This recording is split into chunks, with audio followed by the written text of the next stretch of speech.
Hola, ¿qué tal? Mi nombre es Enrique Delgado Chong. Soy estudiante de la Universidad Abierta y a Distancia de México y a continuación presentaré la actividad asignación a cargo del docente de la asignatura Ingeniería en Logística y Transporte. La actividad consta de recapitular los temas más importantes para mí durante estas tres unidades. Ok, comenzaremos primero por la unidad 1, que es Fundamentos de Logística. La actividad consta de realizar una tabla donde pongamos en una columna cuál es la idea principal y en otra columna la explicación. Para la unidad 1, Fundamentos de Logística, comenzaré con los tres principales puntos que iré explicando. Eh, el primer punto es qué es la logística, que para mí viene siendo como el concepto principal y toda la base de tanto de la asignatura como de la carrera. Para mí y de manera sencilla, pues la logística es la técnica que se ocupa de la organización de los flujos de mercancías, energía e información. El segundo punto importante de la unidad 1 son los enfoques de la logística. En primer, eh, en primer término, uno de los enfoques es la logística interna, la cual se encarga de planificar y gestionar todos los flujos de materiales y productos que tienen lugar en el interior de la empresa. La logística externa se centra en la planificación y gestión de los flujos de materiales y productos entre la empresa y los demás agentes intervinientes. Es decir, en la logística interna podemos ver procesos como lo son el recibo de materiales, el almacenamiento, el surtimiento y el despacho o los embarques. Y en la logística externa vemos los ámbitos como lo son los proveedores, el flujo de materiales de los proveedores hacia mi planta y de mi planta hacia los clientes, lo cual incluye procesos de importación y exportación. La función de la logística interna y externa se complementan en el funcionamiento a nivel gestión y operación. La logística de gestión se encarga de que cada uno de los actores cumpla con los estándares, procedimientos administrativos y de cumplimiento de requerimientos gubernamentales, y que esto viene siendo como son los trámites, los permisos, las negociaciones. La logística operativa se enfoca a la ejecución de las actividades tangibles de la manipulación y distribución de los materiales. Esto es lo que llamamos la función de la logística. Como comenté, la logística operativa pues es en sí la ejecución en tiempo y forma, la ejecución física de los procesos planeados. El cuarto punto importante o tema es la clasificación de la logística. Para la clasificación de la logística, tenemos que esta se divide en logística industrial.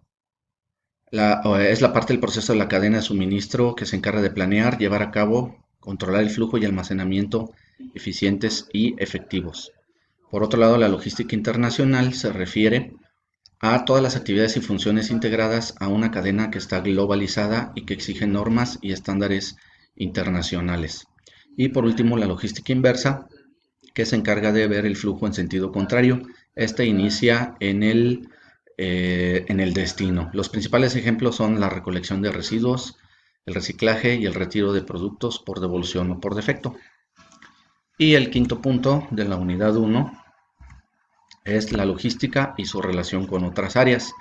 Debido a la dimensión del campo de estudio de la logística, que es tan grande, esta llega a interrelacionarse con otras disciplinas donde se tiene un gran impacto, por ejemplo, con finanzas para la optimización de costos o con el área de ventas para el trazo de los canales de distribución. Ahora vayamos a la unidad 2, que son fundamentos del transporte. La primera idea principal es los elementos del sistema de transporte. Primero comenzaré con lo que es la definición del transporte como tal, que se define como el movimiento de personas o productos de un punto a otro. Los elementos del sistema de transporte son la vía o camino, el vehículo y los usuarios. Estos son los elementos que integran todo un sistema de transporte. Ahora veamos el concepto número 2, que es el medio de transporte. El medio de transporte es el medio físico por el que transitan los vehículos que son usados para el traslado de las personas y las mercancías. Tenemos que los medios de transporte puede ser tierra, ya sea carretero, ferroviario o bien a través de ductos. El medio agua, que puede ser a través del mar o fluvial. Y por último, el medio aire. Vamos a ver el tercer concepto, que son modos de transporte. Cada medio de transporte que vimos anteriormente posee diferentes modos de transporte. Por ejemplo, en el medio tierra hay modos de transporte que puede ser camión, ferrocarril o bien los ductos que transportan fluidos. El medio agua tiene como modo el barco, ya sea marítimo o puede ser a través de los ríos o fluvial. Y por último, el medio aire tiene el modo avión o helicóptero. El siguiente concepto es la coordinación del transporte. Son aquellas operaciones en las que para la transportación de un producto son aquellas que se usan dos o más modos de transporte. Para esta combinación se utiliza el término intramodal cuando los modos pertenecen al mismo medio de transporte. Por ejemplo, cuando combinamos el camión más el tren. Se llama intermodal cuando una carga pasa de un medio de transporte a otro en el mismo tipo de contenedor. Por ejemplo, cuando pasa de un barco en el contenedor que viene en el buque y este contenedor es descargado del barco y sin abrirse el contenedor ni cambiarse el material a otro contenedor, se sube a un camión. Y por último, el modo multimodal, el que utiliza al menos dos medios distintos de transporte para el transbordo de la caja. Por último, vemos el punto impacto del transporte. En las actividades humanas tiene repercusiones directas en el desarrollo económico, social y ambiental de cualquier zona geográfica. Este impacto puede ser positivo o negativo y conlleva también una serie de ventajas y beneficios, así como desventajas y costos. Ahora vayamos a la unidad 3, que es red logística. La primera idea principal o concepto importante para mí es el canal de distribución.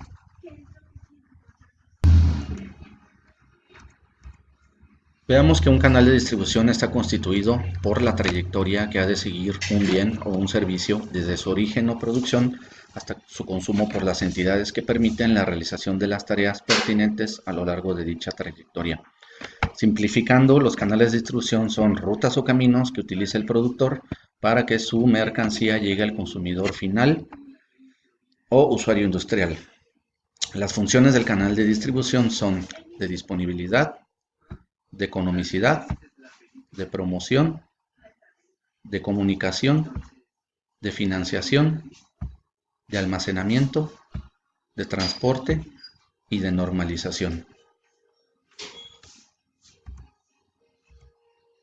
Ahora veamos el nivel de canal. Se define como la capa de intermediarios que realizan una función para acercar el producto o servicio al consumidor.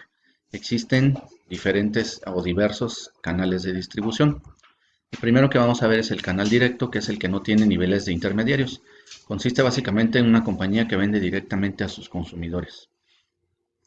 El canal indirecto es aquel que contiene uno o más niveles de intermediarios. Dentro de los canales indirectos se puede distinguir entre canal corto, medio o largo.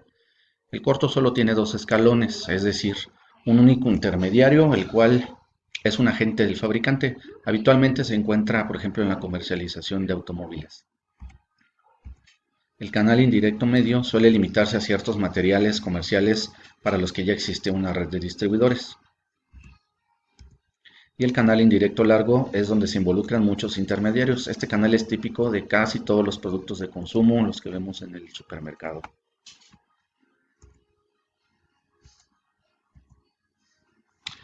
Ahora, el siguiente concepto es la cadena de valor.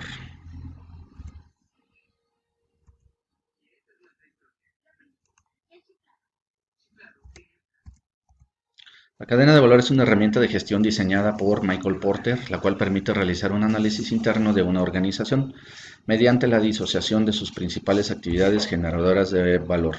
Su objetivo es identificar las fuentes de ventaja competitiva que puede tener una empresa dentro de su estructura de valor.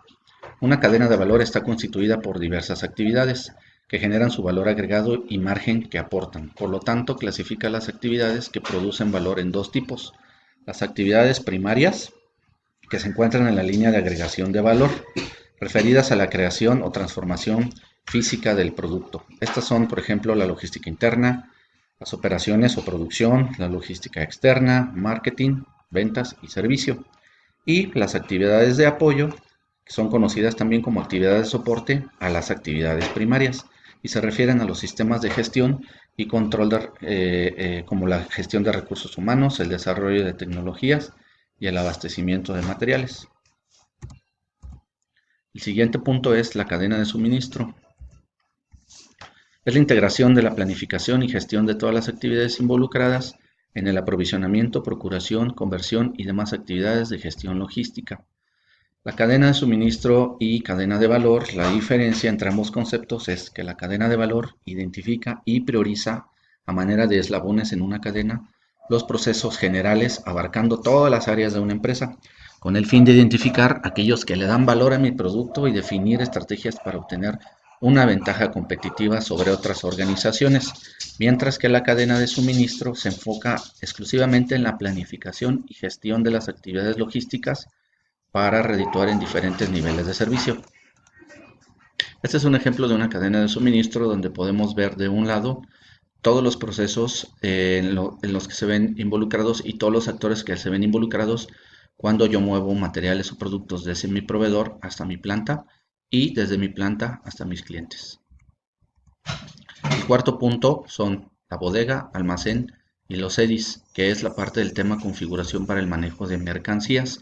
Cada integrante del canal de distribución realiza gestiones operativas, de ahí la importancia del manejo de mercancías.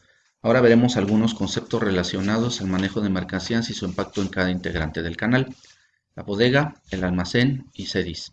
Normalmente en un almacén o bodega se le da más importancia a las actividades de almacenaje y al tiempo que permanece la mercancía, ya que en sí ese es su objetivo principal, resguardar los productos durante un tiempo indefinido en buenas condiciones. En cambio, los centros de distribución priorizan el flujo teniendo un almacenamiento temporal o eliminándolo definitivamente, por lo que el CEDIS normalmente sus funciones son recibir los materiales y lo más pronto posible prepararlos y embarcarlos hacia el siguiente destino o al cliente final. El último punto importante o concepto es el envase, empaque y el embalaje. Para el manejo de materiales se deben de considerar dos aspectos simultáneamente, la protección del producto y el equipo utilizado para manipularlo. Primero hablaremos de la protección del producto. El envase, el empaque y el embalaje tienen una función de facilitar el transporte o almacenamiento del producto, además de que protegen, dan información y cumplen estrategias mercadológicas. El envase es un recipiente que tiene contacto directo con el producto para proteger sus características físicas y químicas y además cumple funciones mercadológicas e información para el consumidor, como lo vemos en este ejemplo. El empaque, su principal función es la de agrupar varios envases y facilitar su manipulación. Como podemos ver, en un empaque pueden ir varios envases para que faciliten su traslado. Y por último, el embalaje tiene la función de unitarizar o agrupar un conjunto de empaques que no requieren envase. Regularmente está ligado a las tarimas formando unidades de manipulación o pallets. Eso es todo por mi parte. Esta ha sido mi presentación. Muchas gracias.